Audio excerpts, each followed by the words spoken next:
when I turned 45, I kind of was looking at my 401k statement. I'm like, oh shit, if I keep doing what I'm doing, we're going to have to retire in a van down by the river. I kind of look at what I've done as being the ABCs of real estate investing. It's not sophisticated. It's not complicated. Once you've seen one of these, you've seen them all. 65 is too late to start. It's later than you probably should have started. You start when you start. You can't get in the time machine and go backwards.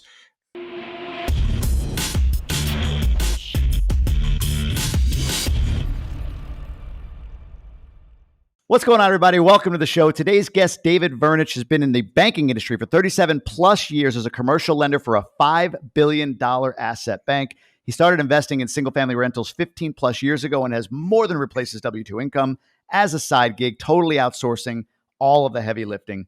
He's also the author of Middle Class to Millionaire, Making the Leap to the Next Level. You can check his stuff out at moneyscoreboard.com. David, man, good to have you. Hey, Jamie, great to be here. Absolutely. I love the member profiles. We get to dive in and learn a little bit more about people. I always have an advantage at events and stuff because people are like, how do you know everybody? I'm like, these member profiles, they help. Oh, bad. Yeah, too bad we don't have them printed on a shirt, right? That's right. That's right. But let's start a little backstory. So, you've been in the banking industry a long time. I think you still do that. Correct me if I'm wrong. But you've become financially free. So where'd you begin and what's the journey look like for you? Give us the backstory. So I'm kind of like the opposite of what you did, Jamie. You were. I've heard your story enough. I could probably tell it myself. But working for a big company and getting to the point where you hated your job because your boss was probably a little overbearing. I have the opposite. I didn't have that to begin with.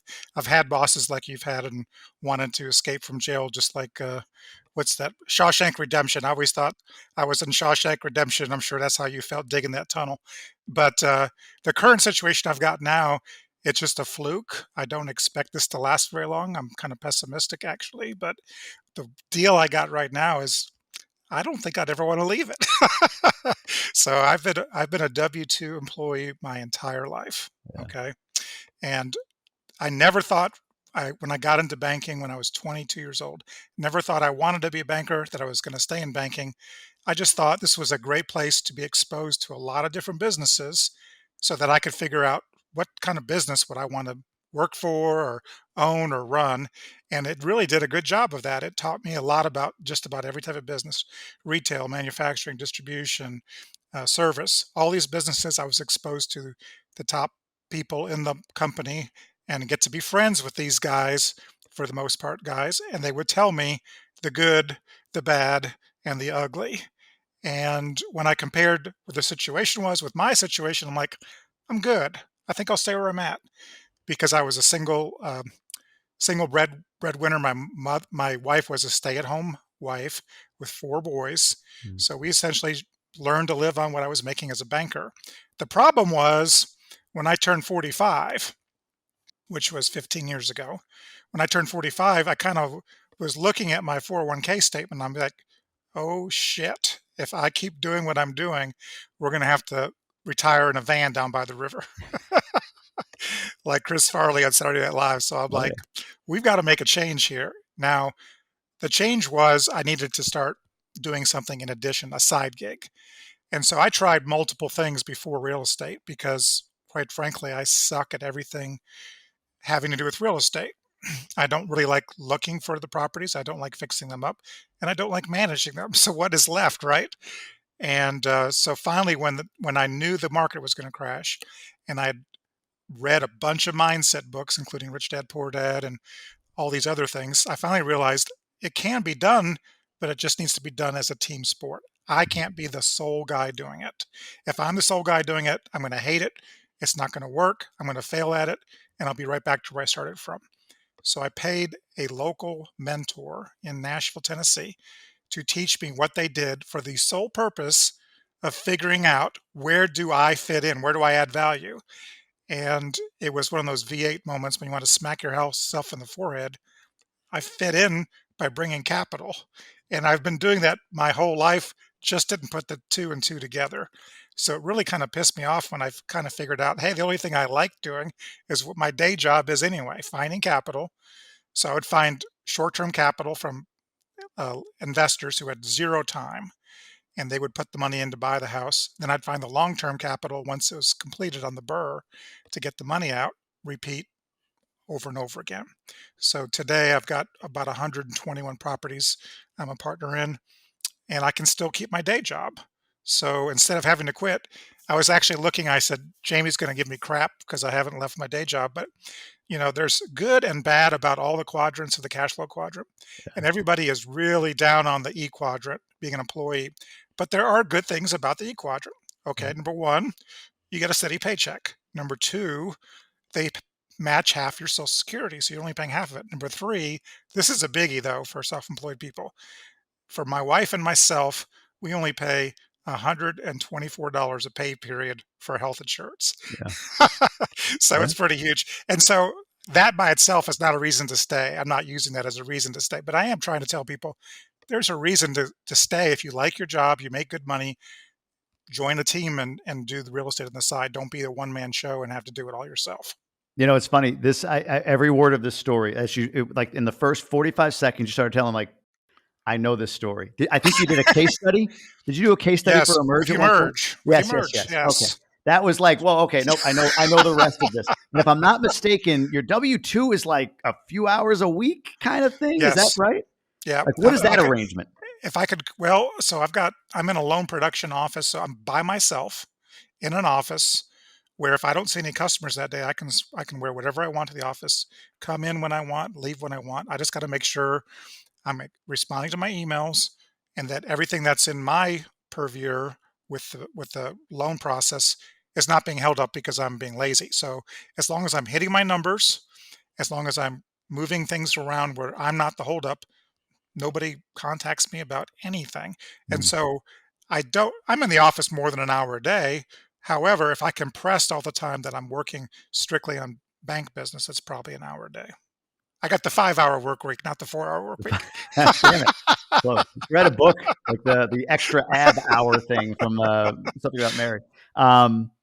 But what's interesting about the W-2, the job thing, and you said it right. Like I've over the course of the last few years, as I've left my job, and again, initially when I left my job, it wasn't with the intention of talking a lot about leaving your job, but just people kept asking. It's sort of like your market becomes defined for you, and I had a passion for the subject.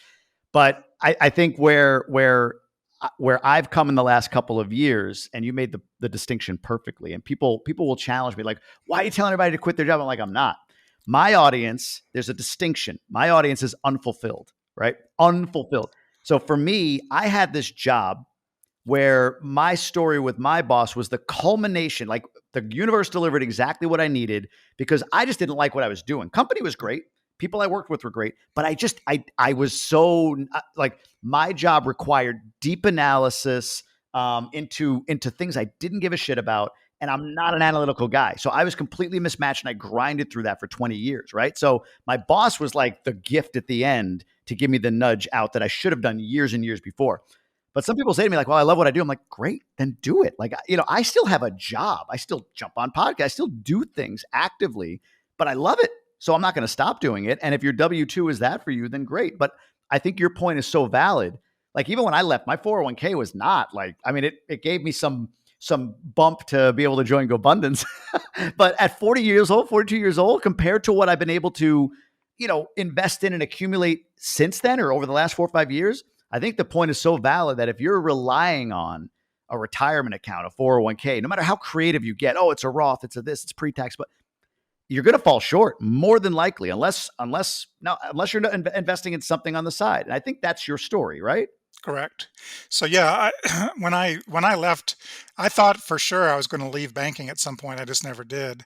And when I had the situation where I didn't have to leave banking, I'm like, oh, now I got to figure out my side gig. When I figured out my side gig didn't even take as much as my daytime gig, I'm like, it kind of I guess I'm greedy. I like both. I like the fact that I finally figured out how it would work to partner with people to do the real estate. So I didn't have to do it all. So essentially all the parts that I do require about 15 minutes.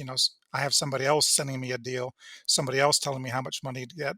I've already got people lined up for the money because we are like a mini syndication in the sense that there's two or three of us that buy these single family houses, no more. And so we split it, based on our percentage ownerships. And um, I knew that if I had to do one by myself, I would hate it, be terrible at it, and not be able to accumulate and scale this thing. And most people say you can't scale single family, and I say yes, you can. Look at BlackRock. You could look at lots of these companies that can scale single family. You can't scale it if you're going to do everything yourself. But if you only are doing the part that you're good at, you can scale it by partnering with as many people out there that want to partner with you. Prior episode that we just released with Aaron and Mochastegi, $36 million in single families purchased in 1 month. You could Yes. scale single family if you have the right team. And I want to talk about Yes. that. How many partnerships are you in? How many partners total do you have with all of your 120 units, single family units that you own? 23. You have 23 partnerships. Okay. Let's talk about it, because that I think will make some assholes pucker. Like, oh my God, I've had two partners and it never works, right? The end of it is always bad. So talk through that. How do you Okay. vet? How do you find? How do you manage partnerships? So essentially, the 23, I don't have 23 partnerships, I have 23 partners. So let me tell you the difference. So we have one partner with myself and my oldest partner. We have 66 properties together. My least amount of partners, one partner that has one house with me, 50-50. Okay. So each one of those is a partnership. And what we do is if we're going to scale this thing, we will form a partnership, a general partnership that'll be my LLC will be a partner, their LLC will be a partner, and then every single house we buy will be under that partnership agreement. Okay. So we don't have 23 partnerships. We have probably maybe 8 entities. Makes sense. And then everybody else that has little to, very few houses, we just do a Schedule E on our personal tax returns and But split. I'm more interested in the people part. That's a lot of people and relationships to maintain. So like again, people fall apart on partnerships. Just whatever things happen. I mean, 23 people get married, people get divorced, people have kids, right? Like life changes. Even if you're all good personally, interpersonally, Yes. just life change forces partnerships or partners to fall apart. So yeah, I got to get into that. How do you do this? Well, the nice thing about single family houses is if the partnership were ever to fall apart, which it hasn't, you can turn around and sell that house and I can sell it to another partnership and get that person out. So it's really not that hard. I mean, what's hard, I've been in apartment syndications. It's extremely hard to get out as a limited partner of a partnership syndication because it's essentially you're in this thing as a minority stockholder and you're along for the ride. But anytime any partner ever said, "Hey, this isn't working out for me," or if I got divorced, whatever, buy them out or I'll sell it to another partner and get them out. So I've only had that happen once, and it wasn't the partner wanting out. It was basically this particular single family house wasn't cash flowing what we thought it was, so we sold it back for what we paid for it. We didn't lose any money, but we didn't make anything. What is your I'm curious about this. What is your red line or your boundary or whatever? Do you communicate these with your partner? The genesis of the question, and I wonder this is, does personality matter here? In other words, are you sort of infinitely forgiving? Like, whereas I think some partnerships fall apart because people are very, very, I don't want to say high standard because I don't want to say you have low standards, but some people have very, very specific, like they're waiting for a tripwire. They're like a hair trigger. Like I got these 26 things, any one of them violated, and fuck you, right? Yes. Whereas with you, maybe you're like, look, I got two basic principles that are hard to violate, and no one would question me in getting out of that partnership agreement if they did violate it. Is that how you operate? Well, I mean, this is again, I kind of look at what I've done as being the ABCs of real estate investing. It's not sophisticated, it's not complicated. Once you've seen one of these, you've seen them all. These are all starter homes, 3 bedroom, 2 bath. Occasionally a duplex will be in there. But the concept of how this process works is, we buy them, we fix them up, we rent them, we have a property manager that rents them, we get a monthly report.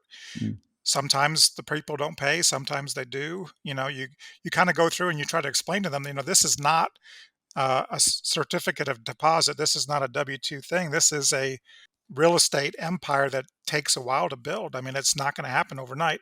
For my specific situation, I was going to give myself 20 years, 45 to 65, the standard.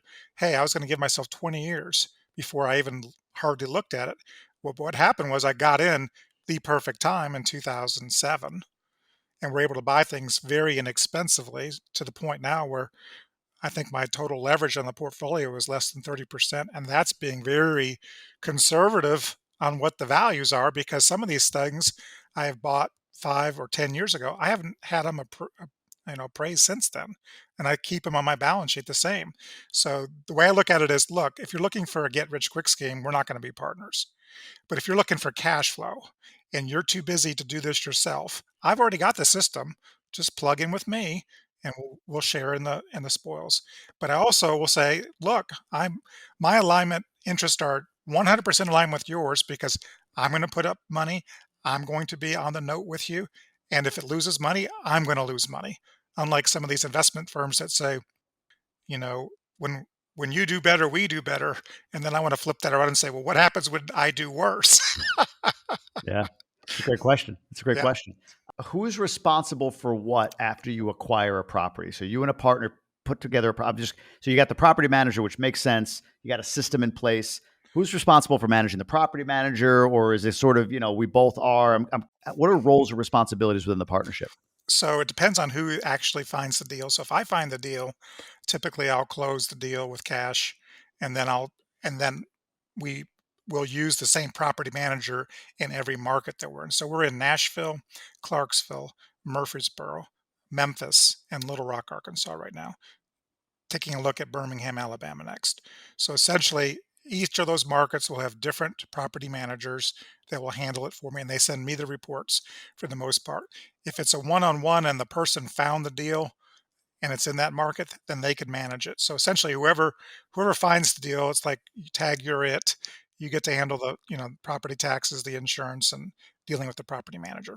What percentage of your 120 units have bank financing on them? I would say, well, out of the 120, I would say about 98 of them do. Yeah. So, do you have a portfolio lender you're working with? How do you get around the No, Fannie Freddie rules? How does that work? I've never done Fannie and Freddie. I've always had commercial loans like what I do for a living. So I essentially do 20-year amortization, 5-year fixed rates. And typically what happens is every 5 years when those rates come up, I'm able to look at my portfolio. And because of the appreciation I've gotten in Nashville, particularly, we had a recent situation where 3 houses came up and I was able to refinance one of those and pay off the other two, put a brand new 20-year loan on that one, the 5-year fixed rate. Two are paid for, so I go back and say, I want a line of credit secured by a first mortgage on two rental properties. So that gives me the capital to do even more. Do you do house by like one house as a commercial loan, or do you package them One at a time. one at a time? And do what kind? I'm curious, for a single family home, what kind of terms does a bank give you? I mean, you're in the space, but are Yeah. you getting 7, 10 year terms, or is it a 3 to 5 year? What does that look like? It's a 5-year term. Today's rates are right in the high sixes. Sure. Yep. Yeah. Wow. Wow. Wow. Wow. And 20-year amortization. I'm Yep. curious, to loan to value. Do you target something specific, or? I try to go to 80% if it's cash flows, but if it doesn't Amazing. cash flow, I go a little bit less. So right now, are you running up against anything with, uh, you know, getting out of a prior loan? The term is coming due. You're leveraged to 80%. Property values have dropped, or are you just not facing that right now? No, because when we buy a house, we're buying it for less than replacement cost. So we always have some built-in value there, number one. Number two, it's got a cash flow from the very first year. So in 5 years, on a 20-year AM, you're making a decent sized dent in the principal balance, where on a 30-year, you're really not. What's this all for? You own these properties. You're financially free. You still have your job, although you don't have to work that hard. Married, running on 60 or hitting 60 right now. Yeah, What just is it? turned 60. What's it all for? What's the next phase for you look like? I really, when I look back, I'm not looking to grow my net worth by leaps and bounds, but I continually want to grow. I never see myself retiring full time at all. Unfortunately, I don't hunt, I don't fish, I don't golf as a banker, which is weird. Uh, I hate the I sport. get, It's a I terrible get, sport. Yeah, it is a terrible sport. it is. It's awful. Uh, I got 4 sons and they get to go golfing and they're like, Dad, you want to go? And I'm like, if one of you can't go, I Yeah. will go. But if there's four of you, you're good, unless you want me to be your ball boy. That's it. You know? Yeah. Um, but essentially, I see myself in the future, if I ever to retire, quote unquote, it would be leaving the banking industry 100% and then doing the real estate full time with people locally. That's why I wrote the book kind of for my sons, even though they kind of knew all the stuff that I put in there. It's like, if I ever get hit by the proverbial bus, here's some lessons that I wish I had learned before age 45. But I also did it because I felt like I was throwing a rope down for people like myself. W-2, 45, not happy with where they're in retirement, no idea how to do anything different than what they already do, maybe have more time or more cash or credit than they have time. Hey, I've already slayed this beast. Just plug in with my system and let's do this together. So in a way, it's kind of selfish because I do want to keep growing and I want to get paid to do this with a partner, but I don't want to get paid for less than the value that I bring. Future millionaire women and future multimillionaire men, listen up. I have something to tell you, and I had ChatGPT write it for me. I haven't read it yet, so I'm going to read it right now, and let's see how it does. Are you ready to join a tribe that will elevate your life and business to the next level? Gobundance is the community for active entrepreneurial men who desire to live epic lives. And now, with Gobundance Emerge, men who are not yet multimillionaires and women who are not yet millionaires can experience the power of Gobundance too. That's pretty good. With the 6 life-changing pillars, you'll experience peak physical condition, a supportive tribe, bucket list achievements, peer partnerships, giving back, and building a lifetime of wealth. Plus, with Gobundance Emerge, you'll gain access to mentorship, training, accountability, and community that will help you accelerate your results and achieve your goals. Apply now to join the tribe and experience epic adventures around the world. Connect with like-minded individuals and elevate your life and business to the next level. Go to Gobundance.com, fill out an application, or if you're ready for $5,000 a year or $500 a month, your call. Go to GobundanceEmerge.com and simply join us. If you're a millionaire, male, $1 to $2 million in net worth, you're going to get certain aspects of Gobundance Elite that you'll be able to tie into by being an Emerge member. And on the ladies' side, we've got tie-ins with our Entrepreneur micro tribe to the Gobundance women's side of things, and they invite our Gobundance Emerge female members to their events consistently. GobundanceEmerge.com. If you're not yet at that $2 million mark for a man, or not yet at that $1 million mark for a woman, where you could join Gobundance Women or Gobundance Elite, GobundanceEmerge.com, or simply go to Gobundance.com, fill out an application, and I might be calling you.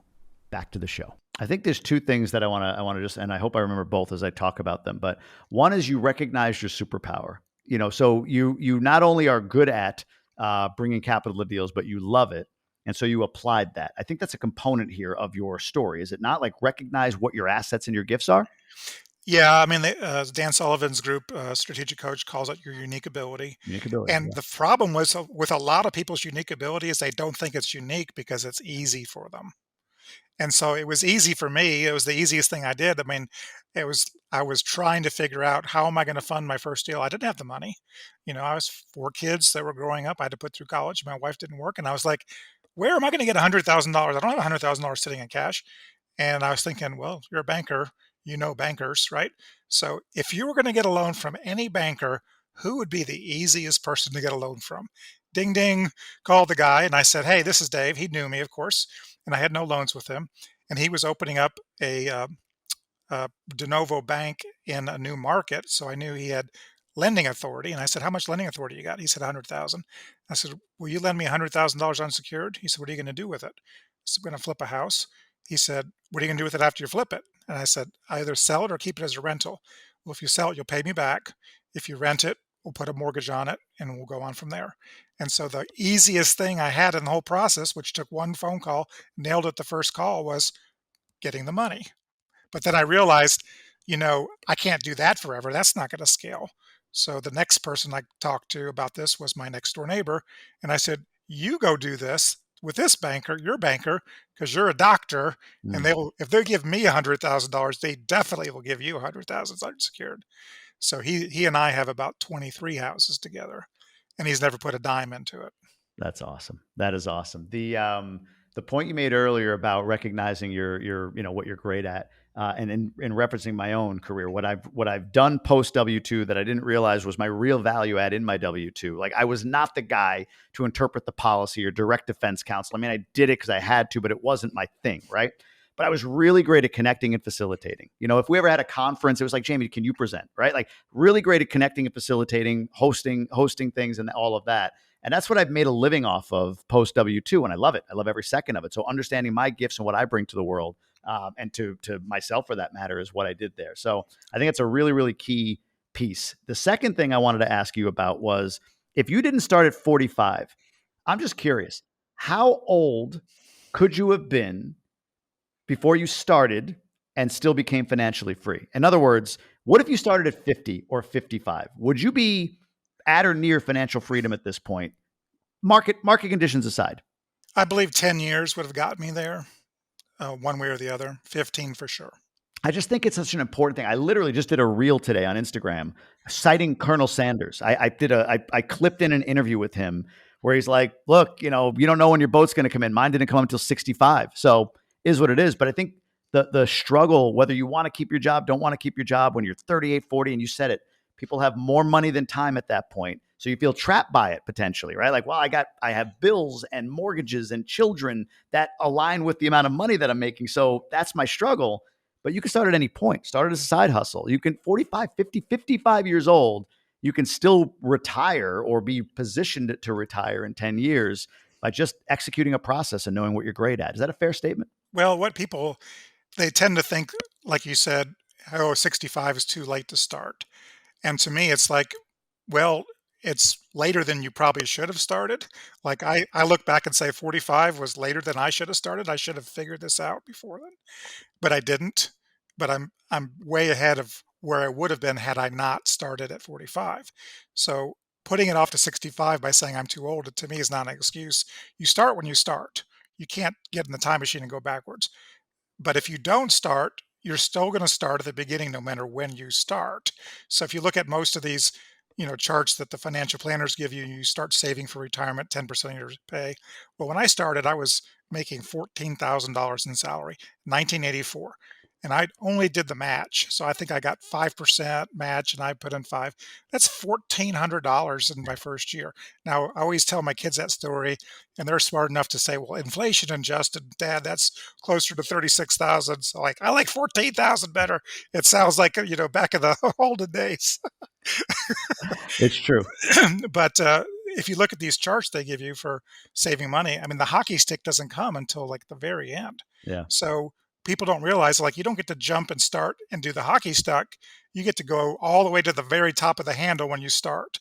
So the quicker you can compress the time between the tip of the handle and the hockey stick, the better. And that's what real estate does. It compresses time. Famously, Warren Buffett has said the same thing. There was a guy on this podcast named Albert Perez. He has a $6, $7 billion portfolio, his own, billionaire himself. And he's like, my wealth, he's probably 67, 68 years old. He might be 70 now, but he's like, my wealth, I mean, the majority of my wealth is in the last 5 to 7 years. Like, he built it in the last 5 to 7 years, even though he'd been doing it for 30. And there's a guy in Gobundance that you probably know right there in Tennessee, who's a 9-figure guy, who at an event said the exact same thing. He's like, look, I've done well all my life, but like, if you talk about where my number is now, it's all in the last 5, 6 years. Like, there's that hockey stick to your point. So patience is a virtue, as they say. So let's dive into the GoBundance pillar questions. So these are the member questions we like to go through. We got 6 of them total, and we're going to start with the first one, which is around the pillar. So to refresh everybody, I say this every episode, but I got to write these down to read them. I just go off the top here. But the 6 pillars of GoBundance are extreme accountability, bucket list adventure, age-defying health, horizontal income, authentic relationships, and genuine contribution. So of those 6 pillars, in which one of those, Mr. Vernich, are you crushing it?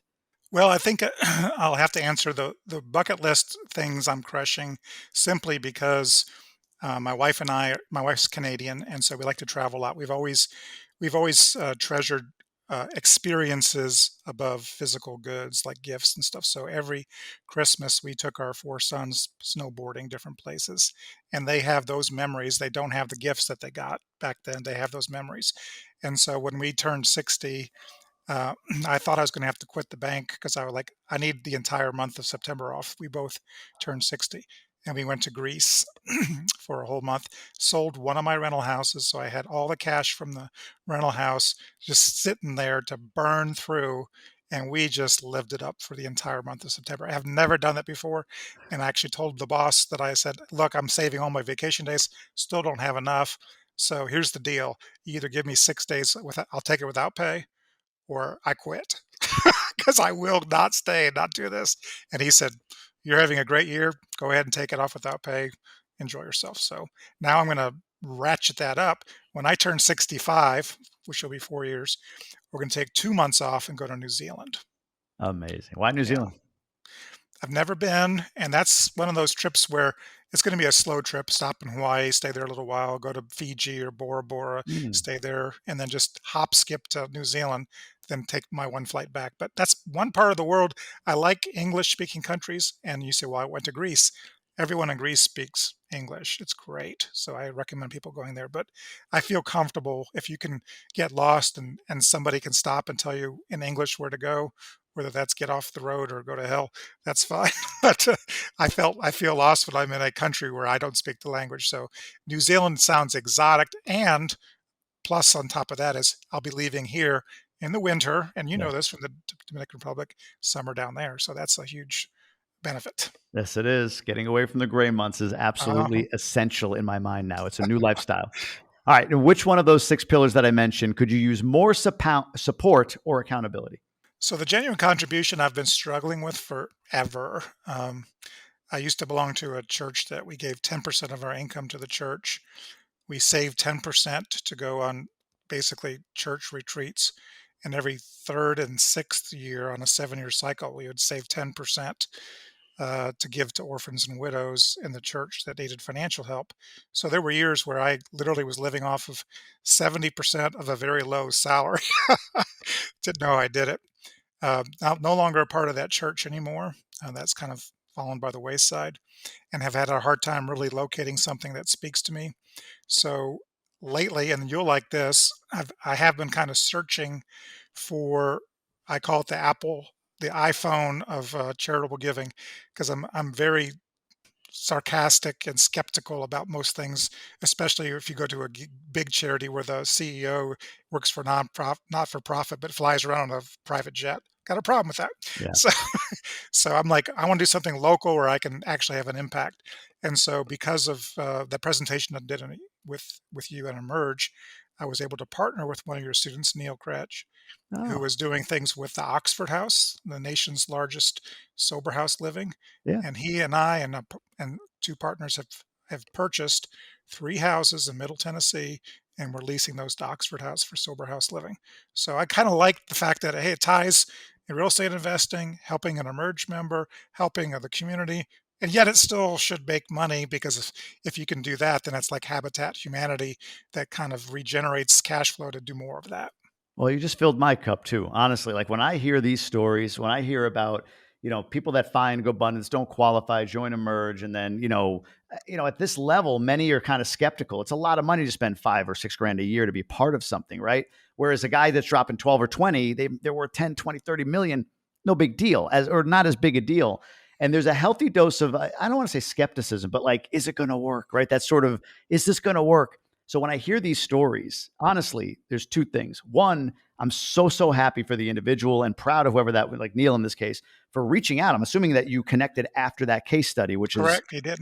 He contacted me, and he actually flew to Nashville from Washington big action. and took some huge action and said, "I wanna go to lunch with you." And I was like, "I hope you're not just coming to see me." Yeah. Didn't know it, but, anyway, yeah, it worked out perfectly. I mean, it almost worked so smoothly, I was like, "I didn't see that one coming."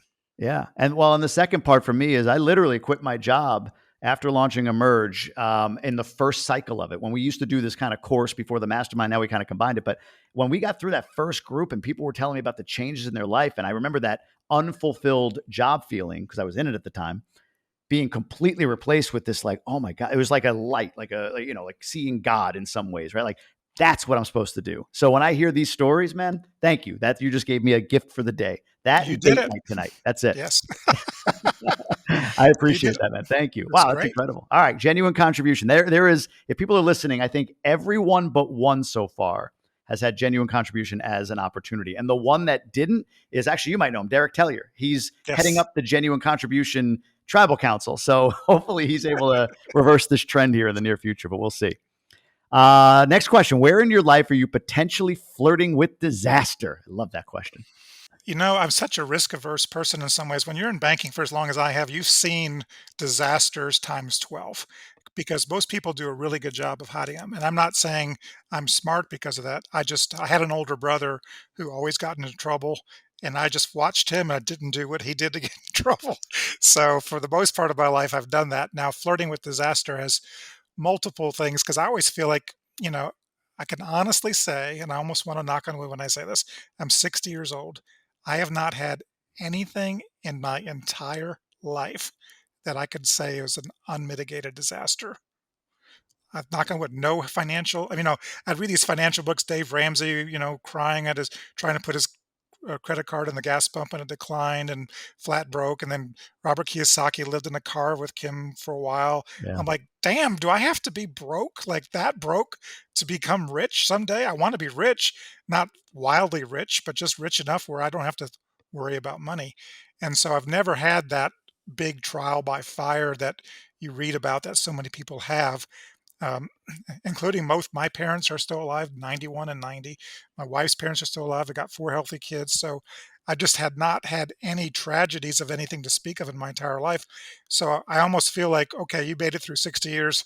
Maybe it's all coming on the back end, for you, and you're going to have Well, health issues or financial issues or whatever. God, But God forbid, God forbid. But I do wonder two things. One, do you ever feel a level? I do, and I wonder if you do, a level of imposter syndrome in that regard. I just feel blessed and lucky that I haven't. It's just like I really don't feel like it's anything that I've done. I just feel like I've walked through life unscathed to this point, and I am very thankful for that because I've seen a lot of people go through some very hard times. But thank, thankfully, I haven't yet. But I almost feel like, man, you haven't been tested either, so that's not good for your character, I guess. Well, the other side of that, I do. That's actually a much healthier way to look at it, blessed Yeah. instead of imposter. The other part of that is, is your outlook at all? In other words, could you have what you've seen other people call a disaster? Might you have experienced, but your outlook hasn't allowed you to look at it that way? No. Okay. I, I Honest I answer. wish I could just say, oh, I have this horror story I could tell you. I don't have one. Fair enough. Fair enough. No, like you, I mean, thankfully, we have our ups and downs. I mean, here's and there's, but nothing existential to your point. Nothing. Oh my God, we got to get rid of the house, or we're going to be Well, homeless. the worst thing that's happened to me is my sister pushed me off the stairs when I was like 6 and I cracked my head open on a concrete on my grandmother's house and they thought I was going to die. But I was like, that's kid stuff. That wasn't like, oh, life's teaching you a lesson. No, we were just big little, she was a little bitch pushing me. Maybe there's some trauma in there that's kept you risk I averse. think hitting my head may have caused something going on. Maybe it's like, well, this kid's been through so much. Maybe it'll cut him a break for a few decades. Makes sense. Makes sense. All right. Next question is: in what specific way has GoBundance impacted your life? Well, to be honest, the first year I was in GoBundance, and I feel this strongly, that I was kind of like when Nashville was not as big as it was as with GoBundance it is now. There were 2 members, one Yeah. of which I already knew.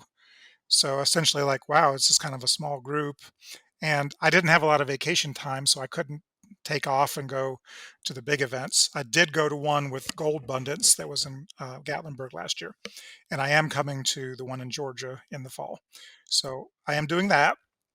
But so the first year was kind of like, I'm kind of sitting on the edge here. Now, the saving grace I had was I had a really good GoPod, still do. For some reason, the stars were in alignment where the 3 guys that were in my original GoPod were still doing it today, close to 3 years later. And that's from what I understand, that's rare. So I'm thankful for that. So those guys kept me motivated in there. And then when the second year came around, tons of people were joining in Nashville. And so when I saw they had joined, I would take them to lunch. And I met a whole bunch of new people. And frankly, that kind of opened the floodgates for a lot of different things. And so for me, it came down to I always felt like it's my fault if I don't get what I need out of GoBundance because I'm not giving as much as I should. I really feel like you can't expect GoBundance to just shower this stuff upon you when you're just going to sit there and say, feed me, feed me. So it's almost like, the proverbial bank account can't make a withdrawal unless you make a deposit. I love that, man. It's so funny. I'm doing for Emerge a supercharger pod call, right? It was just, we do this series every Wednesday and it's 4 Wednesdays a month that we're scheduled. And this happens to be a 5 Wednesday month. So I'm like, oh, let's fill it in. People have been asking about making their pod better. Let me jump on. Like you, I have 2 pods, both 4+ years, same guys, right? So yeah, it's probably what 20 to 30% have pods that last that long, right? Because otherwise some guys drop out, some guys don't want to be in that pod or whatever it is. But to get into it, to your point, that's the big message I always tell people. Like in my first year, I was a little bit like, what happens now? Like, okay, I'm here. Now what happens?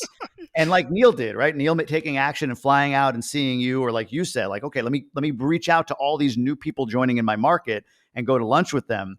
You feed it, it feeds you, because I've just never been around guys that are one, resource to the level that they are, two, connected to the level that they are, and three, have a true desire to be in contribution to the level that they are. And when you add value to that human being, it doesn't have to be the specific person, but to that general population of people, I just don't know how you don't get value back.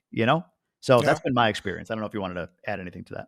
I think that's just the law of the universe. I think the universe again, and if people don't believe that something there's a bigger power there, that's fine. But it's like you go to a bank, open up an account, don't put any money in there, and write a check and see what happens. I mean, you've got to put stuff in to get stuff out, and you don't do it necessarily. I mean, even when I met people, I have no idea if or how or when I can help them with something specific to them.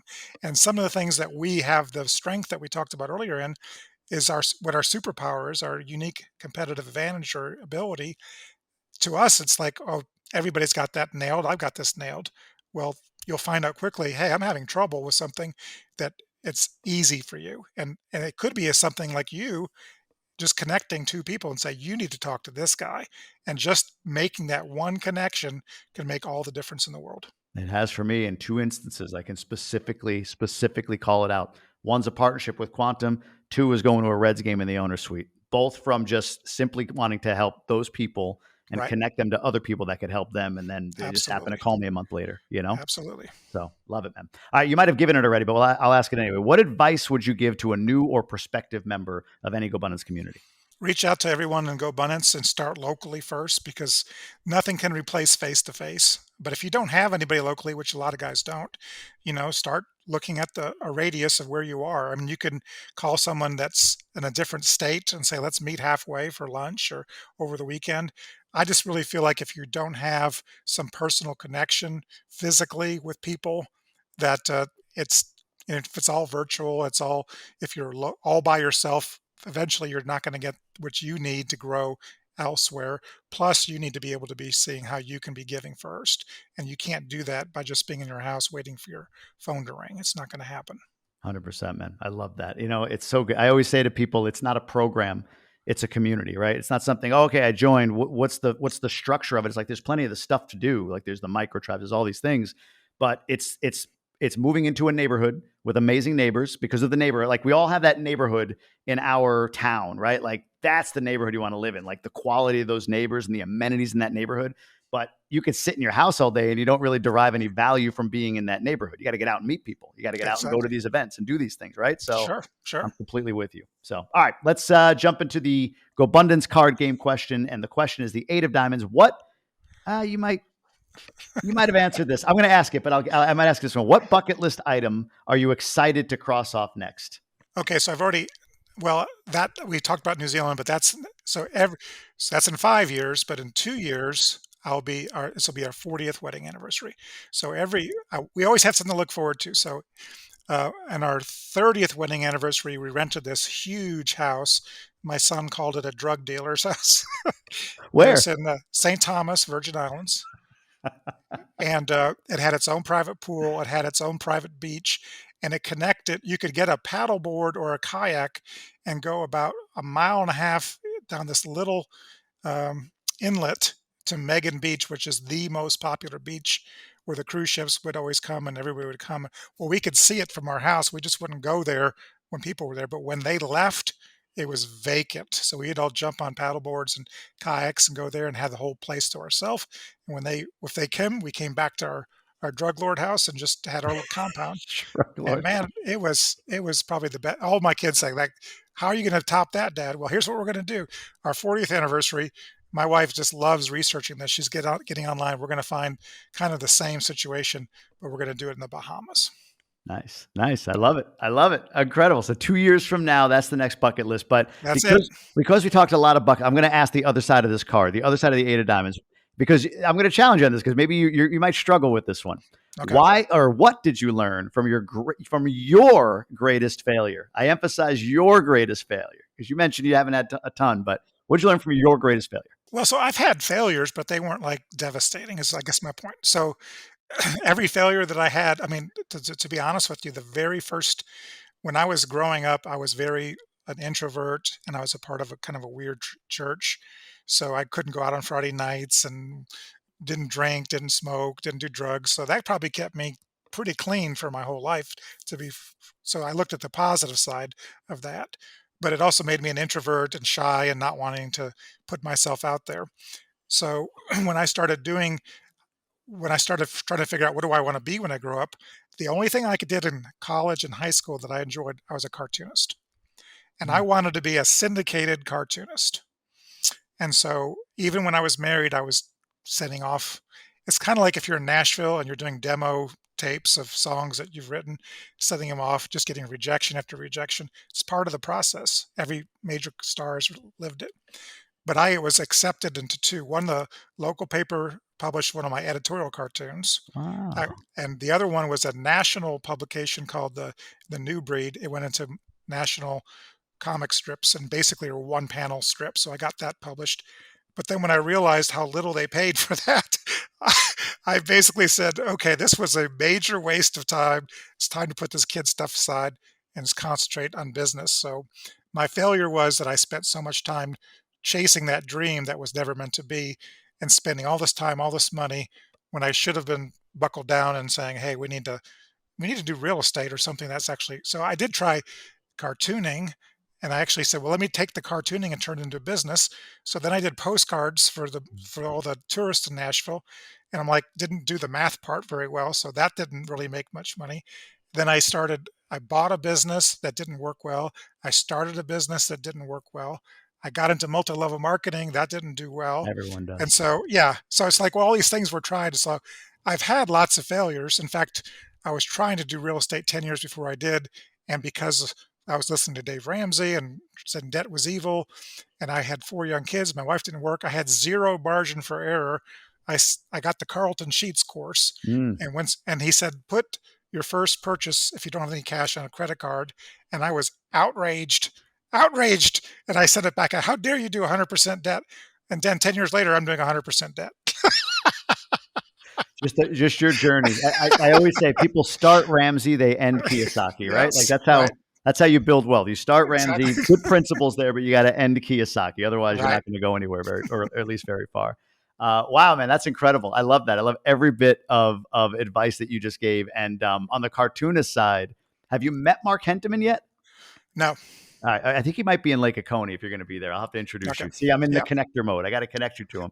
I mean, he's the ultimate cartoonist, right? And it's funny, Is he? they're on a writer's strike right now. And he's like, he's like, look, I'm kind of an outlier to your point Right. in this Right. industry. Like Oh, Family yeah. Guy is such an iconic show. Like it's going for Yes. years and years. Like most, like 99% of writers are job to job and, not great conditions, not a lot of money, this, that, and the other. So he's a bit unique in that world. But yeah, it'd be interesting to intro you since you have some at least passion for the topic. But love it, man. David, where can people learn more about you? Where can people find out about you, follow you, whatever it might be that you want to drop out there? So the best places is just LinkedIn, the home for us poor W-2 guys that never get out. LinkedIn, believe it or not, I post a bunch of stuff on LinkedIn almost daily. And what I'm posting on there is essentially stuff that people who've got, I always say the two biggest enemies of what I do is not competition at all, because there's a ton of people that do real estate in various forms, as you know. What I look at is like, it's the old joke. What's worse, ignorance or apathy? The answer is I don't know and I don't care. So when you have the ignorance, I don't know what to do, and you got the apathy, I don't care, Right. you're not going to go anywhere. So I'm trying to open people's eyes to, as a banker, I'm always shocked when I get someone who's applying for a loan, how little people have saved for retirement. I mean, so little that it's not even an emergency fund for Dave Ramsey. So but I always try to post things on LinkedIn that basically say, look, I'm not the guy. I'm just don't shoot the messenger. But here are things that I'm seeing on a daily basis at how unprepared America is for the point in time when they can retire. They're going to be living in the vans down by the river, unfortunately, a lot of people. Yeah. So LinkedIn is what they can hook up with me, and then I've got my little personal website for my book is moneyscoreboard.com, and I use a for sports fans. I use a little metaphor to get people to understand how many quarters they have to actually win the game before they go into overtime and then out of time. Amazing. Appreciate you, brother. I'll see you in Atlanta or Lake Oconee, whatever it is. And thanks for jumping on today. Okay, Jamie, it's great talking to you.